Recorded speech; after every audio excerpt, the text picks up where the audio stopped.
সবাইকে টিউটরস ভিডিওর পক্ষ থেকে স্বাগতম। আজকে আমরা আমাদের অনুশীলনী 7.2 এর বইয়ে যে ম্যাথগুলো আছে ওইগুলো সলভ করার ট্রাই করব। তো শুরুতেই আছে কোন সংখ্যার দ্বিগুণের সাথে 5 যোগ করলে যোগফল 25 হবে। অর্থাৎ আমাকে এমন একটা সংখ্যা নির্ণয় করতে হবে যেটা দ্বিগুণের সাথে 5 যোগ করলে যোগফলটা হবে 25। তো ধরি সংখ্যাটি হচ্ছে x। তাহলে প্রশ্ন মতে কি হবে? তাহলে প্রশ্ন মতে হবে সংখ্যাটির দ্বিগুণের সাথে অর্থাৎ 2x এটার সাথে 5 যোগ করলে 2x প্লাস 5 ইকুয়াল টু 25। অর্থাৎ সংখ্যাটির দ্বিগুণের সাথে মানে হচ্ছে 2x এটার সাথে 5 যোগ করছি এটা ইকুয়াল টু 25। তাহলে লিখতে পারি বা 2x ইকুয়াল টু 25, এই প্লাস 5টা এই পাশে চলে আসলে হবে -5, বা 2x ইকুয়াল টু 20 বা x ইকুয়াল টু 20, এই 2টা এই পাশে চলে আসলে ভাগ হয়ে যাবে, সুতরাং x ইকুয়াল টু হবে 10। হ্যাঁ, এখন আমরা এটা চাইলে শুদ্ধি পরীক্ষা করে দেখতে পারি যে যেমন কি আমাদের সংখ্যাটা আসছে 10, তাহলে 10 এর দ্বিগুণ মানে কত? 10 ইন্টু 2, এটার সাথে 5 যোগ করলাম 5, তাহলে কি হয় 10 ইন্টু 2 মানে হচ্ছে 20, 20 এর সাথে 5 যোগ ইকুয়াল টু 25। তাহলে আমাদের আনসার 10, রাইট। এরপরের ম্যাথটাতে বলছে কোন সংখ্যার অর্ধেক থেকে তার 1/3 বিয়োগ করলে বিয়োগফল 6 হবে। অর্থাৎ এমন একটা সংখ্যা নির্ণয় করতে হবে যেটার অর্ধেক থেকে সেটার 1/3টা বিয়োগ করলে আলটিমেটলি বিয়োগফল হবে 6। তাহলে মনে করি সংখ্যাটি সমান x, অর্থাৎ সংখ্যাটি আমরা x ধরে নিলাম। তাহলে সংখ্যাটির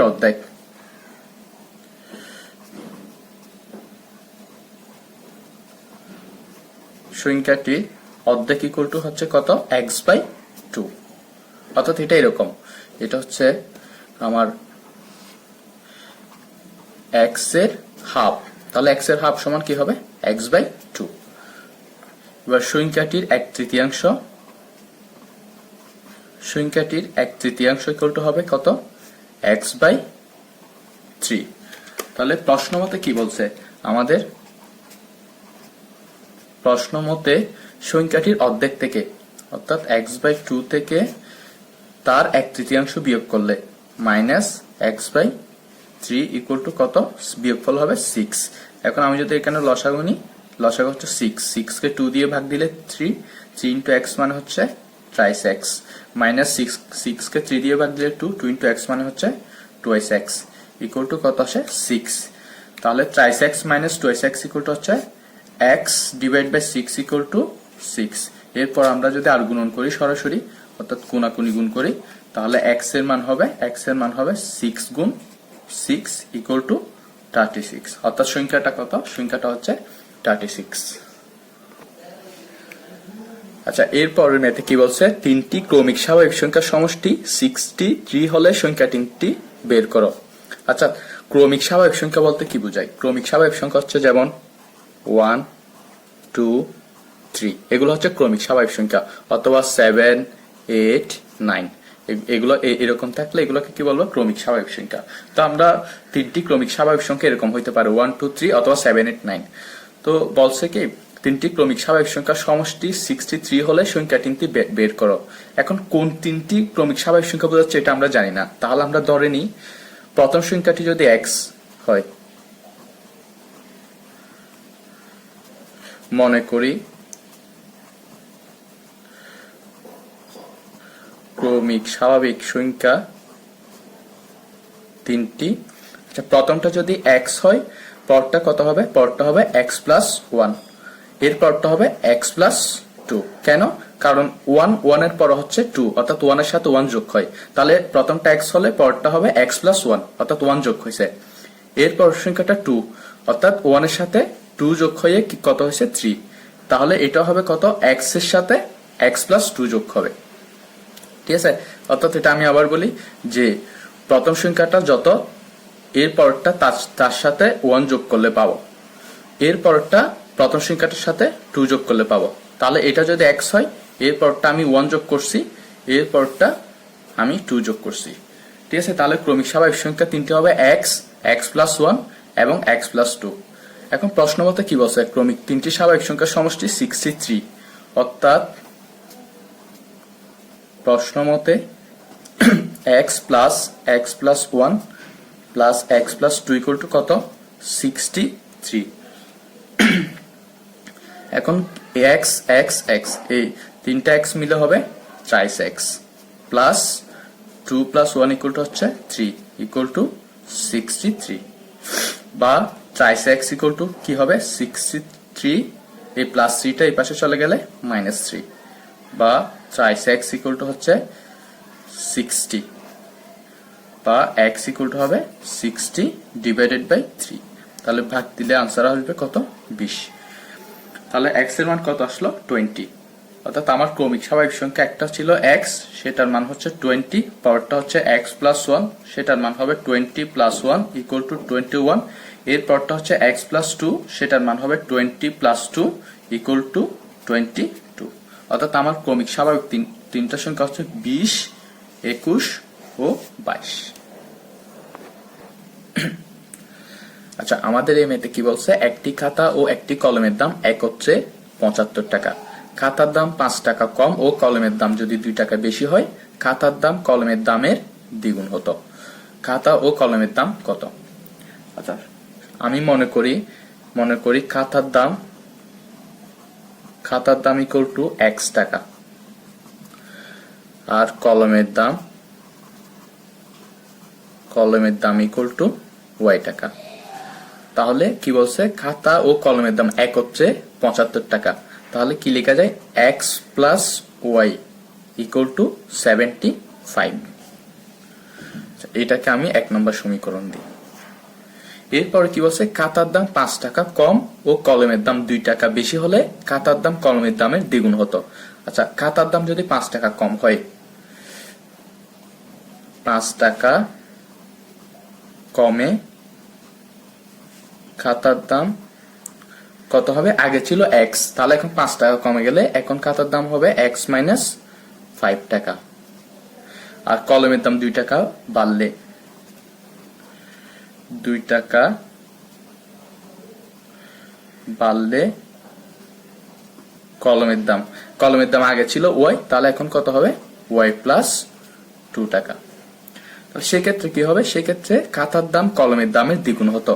অর্থাৎ এই যে খাতার দাম x মাইনাস 5, এটা ইকুয়াল টু কলমের দামের দ্বিগুণ, অর্থাৎ 2 ইন্টু y প্লাস 2। এবার আমরা সমীকরণটা সলভ করি। তাহলে কি লেখা যায়, x মাইনাস 5 ইকুয়াল টু, এটা গুণ করে দিলে 2xy plus 2 into 2 equal to কত, 4, বা x equal to 2xy plus 4, এই মাইনাস 5টা এই পাশে নিয়ে আসলে প্লাস 5, তাহলে x equal to 2xy plus 9। ঠিক আছে, এখন 1 নং এ কি আছে, 1 নং এ আছে যে x plus y equal to 75, x plus y equal to 75। তাহলে আমি এখান থেকে কি লিখতে পারি, দিকে দেখাই। যেমন x plus y equal to যদি 75 হয়, তাহলে x ইকুয়াল টু লিখতে পারি 75 মাইনাস y, এটা লিখতে পারি। ঠিক আছে, তাহলে এই মানটা আমরা এখানে বসাই দিব। তাহলে x ইকুয়াল টু কি লিখবো, x ইকুয়াল টু লিখবো 75 minus y equal to 2xy plus 9। তাহলে 75, এই প্লাস 9টা এই পাশে চলে আসলে minus 9 equal to 2xy, minus ওয়াইটা এই পাশে চলে আসলে প্লাস ওয়াই। তাহলে 75 মাইনাস 9 ইকুয়াল টু হচ্ছে 64। 64 ইকুয়াল টু কত হয়, 60, এটা হবে 66 ইকুয়াল টু হবে 4y। তাহলে 4y equal to 66, y equal to হচ্ছে 66 ডিভাইডেড বাই 3 ইকুয়াল টু 22। তাহলে এই ওয়াইটা কি, এই ওয়াইটা হচ্ছে খাতা, তাহলে এটা কার দাম, এটা হচ্ছে ওয়াইটা হচ্ছে কলম, এটা হচ্ছে কলমের দাম। তাহলে খাতার দাম কত, খাতার দাম হচ্ছে x, তাহলে x ইকুয়াল টু কত, x equal to 2xy plus 9 equal two 2 into y এর মান কত পাইছি 22 এই 22 বসাই দিলাম প্লাস 9, তাহলে কত হয় 22 into 2 equal to 44, 44 plus 9 equal to হচ্ছে 53, আর এটা হচ্ছে খাতার দাম। এই ম্যাথটা হয়েছে বুঝবো যে এই যে এই খাতার দাম প্লাস কলমের দাম কত 75, তাহলে খাতার দাম আসলো 75, এই 53 আর কলমের দাম আসলো 22, এই দুটো যোগ করে 75 পাবো। এই ম্যাথে বলছে একজন ফল বিক্রেতার মোট ফলের হাফ অংশ আপেল, 1/3 অংশ কমলা লেবু ও 40টি আম আছে, তার নিকট মোট কতগুলো ফল আছে। আচ্ছা, তাহলে ধরি মোট ফল ইকুয়াল টু xt, অর্থাৎ তার কাছে টোটাল ফল আছে xt। এখন মোট ফলের হাফ অংশ আপেল, তাহলে আপেল আছে x এর হাফ অংশ, তাহলে কত হয় x/2t। এরপর কমলা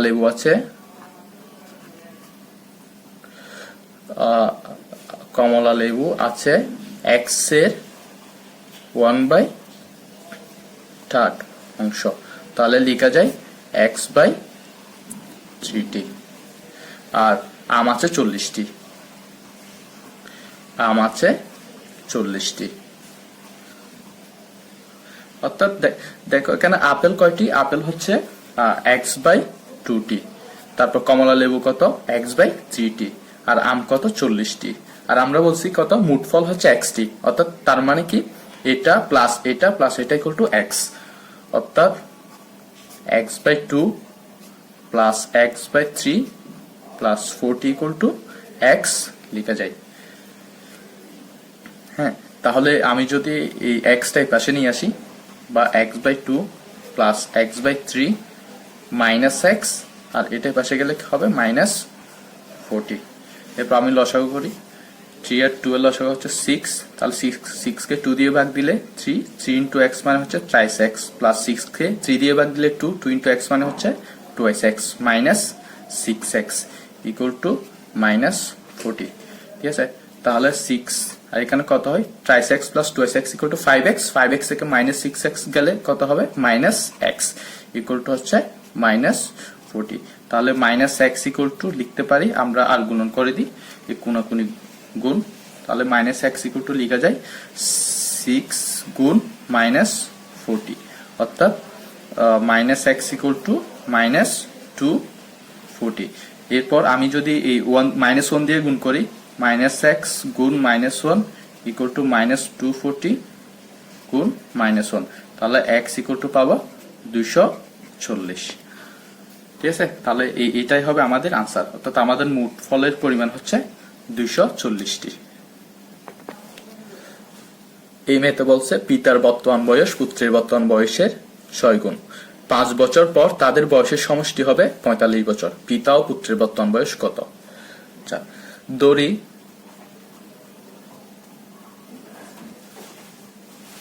পিতার বর্তমান বয়স ইকুয়াল টু কত x বছর, তাহলে পুত্রের বর্তমান বয়স ধরলাম, পুত্রের বর্তমান বয়স ইকুয়াল টু y বছর। তাহলে কি বলছে, পিতার বর্তমান বয়স পুত্রের বর্তমান বয়সের 6 গুণ, তাহলে লিখতে পারি x ইকুয়াল টু 6y,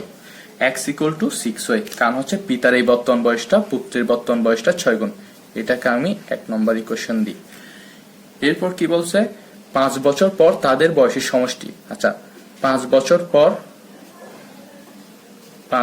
পর পিতার বয়স হবে কত, 5 বছর পর পিতার বয়স হবে, আগে ছিল x, তাহলে 5 বছর পর কত হয়ে যাবে, অর্থাৎ বর্তমান বয়স যদি x হয় 5 বছর পর হবে আরো 5 যোগ হবে x প্লাস 5 বছর। পুত্রের বয়স হবে, পুত্রের বর্তমান বয়স হচ্ছে y, তাহলে 5 বছর পর আর 5 যোগ হবে y প্লাস 5 বছর। তাহলে কি বলছে, সেক্ষেত্রে তাদের বয়সের সমষ্টি হবে 45 বছর, তাহলে লেখা যায় x plus 5 plus y plus 5 equal to কত 45, বা x plus y plus 10 equal to 45, বা x plus y equal to 45 minus 10 বা x plus y equal to 35। আচ্ছা, কিন্তু এই 1 নম্বর সমীকরণে এক্স ইকুয়াল টু কত আছে 6y, ঠিক আছে। আর এই 2 নম্বর সমীকরণে x plus y equal to 35। তাহলে এখানে আমি এক্স এর মানটা বসাই দিই। তাহলে এখানে আমি এক্স এর মানটা বসাই দিব, এই এক্স এর মানটা আমি এখানে বসাই দিব। এক্স এর মানটা কত ছিল 6y plus y equal to 35। তাহলে 7y ইকুয়াল টু 35। সুতরাং ওয়াই ইকুয়াল টু হচ্ছে 35 ডিভাইড বাই 7 ইকুয়াল টু 5 বছর। এই ওয়াইটা কি ছিল? এই ওয়াইটা হচ্ছে পুত্রের বর্তমান বয়স। তাহলে পুত্রের বর্তমান বয়স হচ্ছে 5 বছর, আর পিতার বর্তমান বয়স কত x। তাহলে এই x ইকুয়াল টু কত 6y।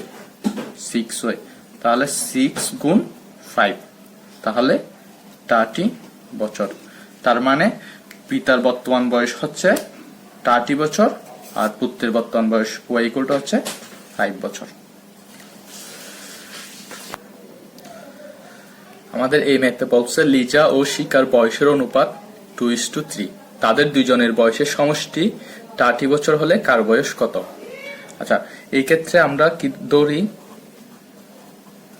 ধরি লিজার বয়স ইকুয়াল টু 2x বছর আর শিকার বয়স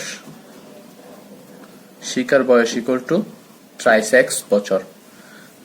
আচ্ছা, আমরা 2x আর 3x কেন ধরলাম? কারণ অনুপাতের যে প্রথম রাশি এটা হচ্ছে 2, এটা মানে বোঝাচ্ছে লিজার বয়সটা, আর মানে এটা জিনিসটা হচ্ছে লিজার বয়স যদি 2 বছর হয় শিকার বয়স হবে 3 বছর।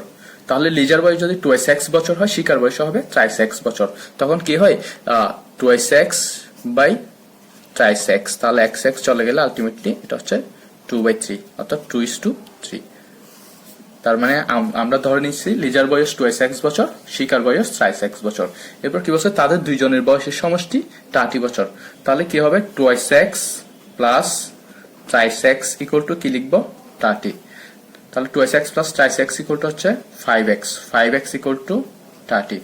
তাহলে x ইকুয়াল টু 30, এটা এই পাশে চলে আসলে ভাগ হয়ে যাবে 30 ডিভাইড বাই 5। সুতরাং x ইকুয়াল টু কাটাকাটি করলে হবে 6, x ইকুয়াল টু 6। তাহলে লিজার বয়স কত ছিল 2x। তাহলে 2 ইন্টু 6 ইকুয়াল টু 12 বছর, আর শিকার বয়স হবে কত 3x, অর্থাৎ 3x 3 ইন্টু 6 ইকুয়াল টু 18 বছর। আচ্ছা, এক্ষেত্রে দেখো লিজা ইস টু শিকা কি হবে? তাহলে লিজা ইস টু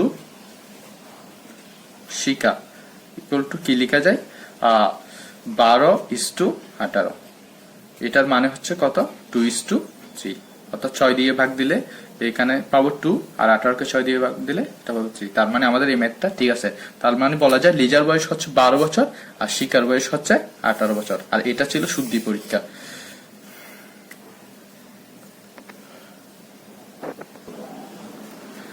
এই ম্যাথে বলছে একটি ট্রেন ঘন্টায় 30 কিলোমিটার বেগে চললে কমলাপুর স্টেশন থেকে নারায়ণগঞ্জ স্টেশনে পৌঁছালো। অর্থাৎ 30 কিলোমিটার বেগে চলে কমলাপুর স্টেশন থেকে নারায়ণগঞ্জ স্টেশনে পৌঁছালো। ট্রেনটির বেগ ঘন্টায় 25 কিলোমিটার হলে 10 মিনিট সময় বেশি লাগতো। দুই স্টেশনের মধ্যে দূরত্ব কত? আচ্ছা, তাহলে এটা হচ্ছে কমলাপুর স্টেশন, আর এটা হচ্ছে নারায়ণগঞ্জ স্টেশন। তাহলে এই দুই স্টেশনের মধ্যবর্তী দূরত্বটা বের করতে বলছে। তাহলে আমি এই দুই স্টেশনের মধ্যবর্তী দূরত্বটা ধরে নিই x কিলোমিটার।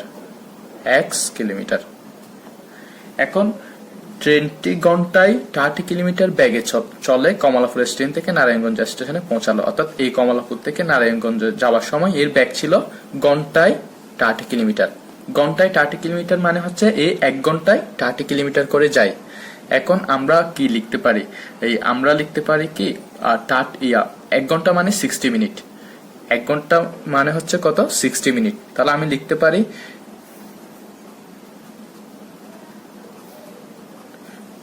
30 কিলোমিটার যায় 60 মিনিটে।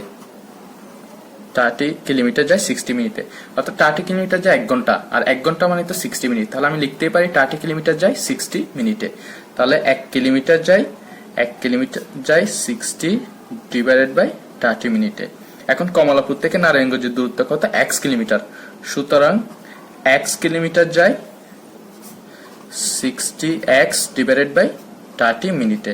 এখানে দুই কাটাকাটি করলে হবে 2x মিনিটে। অর্থাৎ কমলাপুর থেকে নারায়ণগঞ্জ যাওয়ার জন্য ট্রেনটির সময় লাগে 2x মিনিট। এবার আসার সময় ট্রেন নারায়ণগঞ্জ স্টেশনে পৌঁছালো, ট্রেনটির বেগ ঘন্টায় 25 কিলোমিটার হলে 10 মিনিট সময় বেশি লাগতো। অর্থাৎ আমরা যখন গেছিলাম তখন 30 কিলোমিটার বেগ ছিল, এখন বেগটা যদি 25 কিলোমিটার হয় তখন এর সময় কত বেশি লাগবে? এই 10 মিনিট সময় বেশি লাগবে। আচ্ছা, তাহলে লিখতে পারি কি 25 কিলোমিটার যায় কত মিনিটে? 60 মিনিটে। অর্থাৎ দ্বিতীয় কেসে 25 কিলোমিটার যায় 60 মিনিটে। তাহলে 1 কিলোমিটার যায় 60 ডিভাইডেড বাই 25 মিনিটে। তাহলে x কিলোমিটার যায় 60x ডিভাইড বাই 25 মিনিট। এখানে কাটাকাটি করলে 5 দিয়ে দিলে ভাগ দিলে হবে 12x, আর এটা হচ্ছে 5 মিনিটে। আচ্ছা, তার মানে আমাদের ব্যাগ যখন 30 কিলোমিটার ছিল তখন সময় লাগছিল কত মিনিট? 2x minute. আর ব্যাগটা যখন কমে 25 কিলোমিটার হয়ে গেছে তখন আমাদের সময় লাগতেছে 12x ডিভাইড বাই 5 মিনিট। অর্থাৎ ব্যাগ যদি 30 কিলোমিটার হয় সময় 2x মিনিট, আর ব্যাগ যদি 25 কিলোমিটার হয় সেই হিসেবে আমাদের সময় লাগার কথা 12x ডিভাইড বাই 5 মিনিট।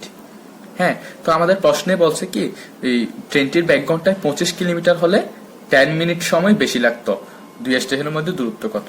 অর্থাৎ 25 কিলোমিটার যখন ব্যাক হয়ে গেছে তখন সময় আগের চাইতে কত লাগবে? 10 মিনিট বেশি লাগবে। তো আগে ছিল কত? 2x। তাহলে এখন কি করতে হবে? মানে ওই 2x এর চাইতে আরো 10 মিনিট সময় বেশি লাগবে। অর্থাৎ প্রশ্ন মতে 2x প্লাস 10, অর্থাৎ আগের সময়টার চাইতে আরো 10 মিনিট সময় বেশি লাগতো। সেটা ইকুয়াল টু কোনটা? এটা 12x ডিভাইড বাই 5। তাহলে আমি যদি আর গুণন করি, কোনাকুনি গুণ করি, তাহলে হবে 5 into 2x plus 10 equal two 12x। তাহলে এবার বন্টন বিধি প্রয়োগ করলে হবে 10x প্লাস 5 ইন্টু 10 মানে হচ্ছে 50 ইকুয়াল টু 12x। তাহলে 50 ইকুয়াল টু হবে 12x, এই প্লাস 10x এই পাশে গেলে হবে মাইনাস 10x। তাহলে 50 ইকুয়াল টু 2x।